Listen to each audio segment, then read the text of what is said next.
अब जित्दैन हौ जित्दैन घन्टीले कहाँ जित्छ हौ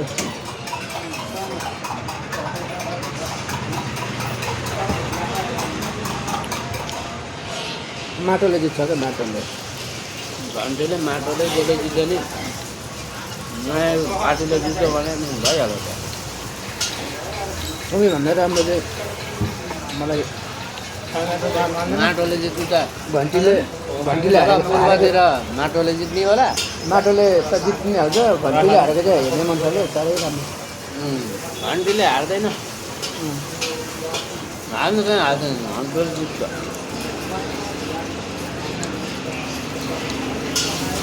पूर्वतिर झापामा गएर आँखा तर झापाको मान्छे त जित्दैन माटोमै दिन सक्छ राई लिम्बूहरू बढी छ नि त होइन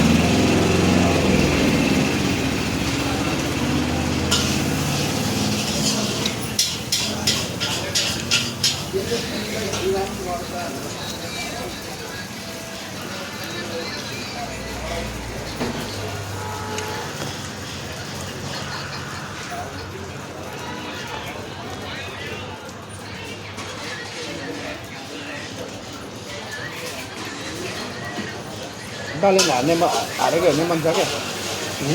बालेन हारेको हेर्ने मन छ क्या हाल्दैन हेर न हात राम्रो राम्रो काम गरे समीर तामाङले जित्छ क्या केपीले नि हार्छ समीर तामाङ केमा उठ्यो हार माटोमा माटोकोले पनि जित्ला त्यही भएर स्यामसङ हुँदैन पर्सेन्ट चाहिँ बालनकै धेरै आउँछ किनभने उसका डिस्ट्रिक्टहरू धेरै सपोर्ट गर्ने डिस्ट्रिक्टहरू धेरै भयो जिल्लाहरू धेरै भयो सुदूरपश्चिमसम्म रमिता गढीसम्म अहिले देखेन मैले देखाइदिनँ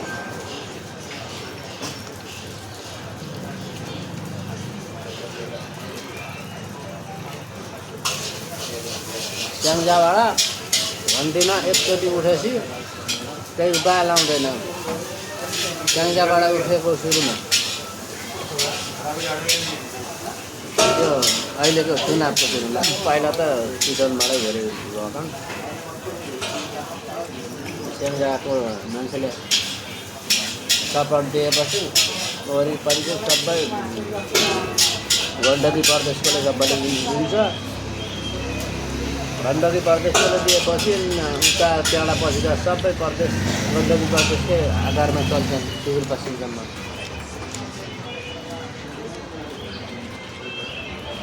जस्तै तिमीहरूको कुन प्रदेश छ एक नम्बर प्रदेश नि होइन हाम्रो एक नम्बर प्रदेश एक नम्बर होइन एक नम्बरमा के आउँछ मेची कोसी मेची मेची मेची तिम्रो मेची पर्छ अब तिमीहरूको एक नम्बर र 2 नम्बर प्रदेश मिल्छ जग्गा 1 नम्बर र 2 नम्बर प्रदेशमा बालनको भोट कम आउँछ 2 नम्बर फेरि मधेसी एरिया हो नि 2 नम्बर फेरि पुरा मधेसी एरिया हो नि त मधेसी हो मैथलीहरू मधेसी एरिया हो क्या ए चौधरीहरू 2 नम्बर त मधेस प्रदेश नै छ नि